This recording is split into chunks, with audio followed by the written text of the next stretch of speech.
tardes, Roberto. Mi respeto a la teleaudiencia. Serían alrededor de 26 personas las imputadas por el momento por producción de documentos no auténticos y adulteración de datos relevantes para la prueba, de los cuales 23 son estudiantes de la carrera de Derecho y 3 son funcionarios de esta casa universitaria que ya mencionabas anteriormente. La fiscal Teresa Sosa es quien tiene esta investigación que inició ya en abril, según nos decía, nos especificaba esta mañana, y también nos mencionaba que en este preciso momento se está realizando una auditoría por parte de la Universidad Católica de Asunción. Esta auditoría nuevamente será verificada por el Ministerio Público y de esta manera entonces ir deslindando responsabilidad.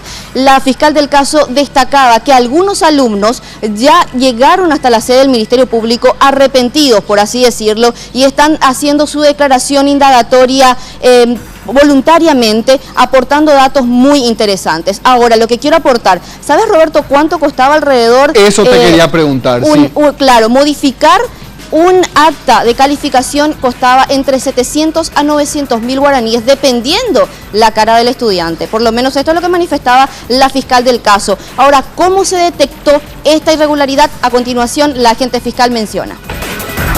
Esta denuncia surge a través de un control que realizó el Departamento de Archivo de la Universidad al verificar unas actas, ¿verdad?, que habían solicitado, un certificado de estudio había solicitado un alumno, ¿verdad?, y allí se verificaron las actas, ¿verdad?, y al verificar las actas hubo una discrepancia.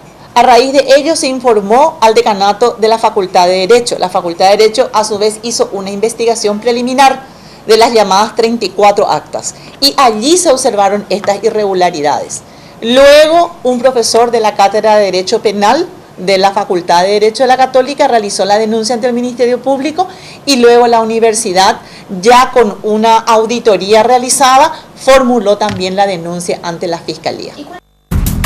Las actas que están siendo verificadas parten del 2009 hasta el 2014, pero específicamente los años críticos, según la fiscal, sería entre el 2012 y 2013. Estos funcionarios que están implicados habrían ingresado a la institución ya en el 2010, sin embargo, un año antes ya se está realizando la investigación. Respecto a lo que mencionabas anteriormente, en el que estarían involucrados alumnos o estudiantes que serían hijos de legisladores o incluso asesores, en la actualidad, decía la fiscal, yo no puedo dirimir en esa cuestión actualmente. Lo que sí la justicia va a estar haciendo es cuestionar o ver cuál fue el grado de responsabilidad de estas personas, sin importar de dónde provienen, decía. Lo cierto y lo concreto es que todos siguen siendo estudiantes, es decir, que esta casa de estudio aparentemente todavía no dio a ninguno de estos alumnos quienes optaron por pagar para tener una mejor calificación el título correspondiente. Perfecto.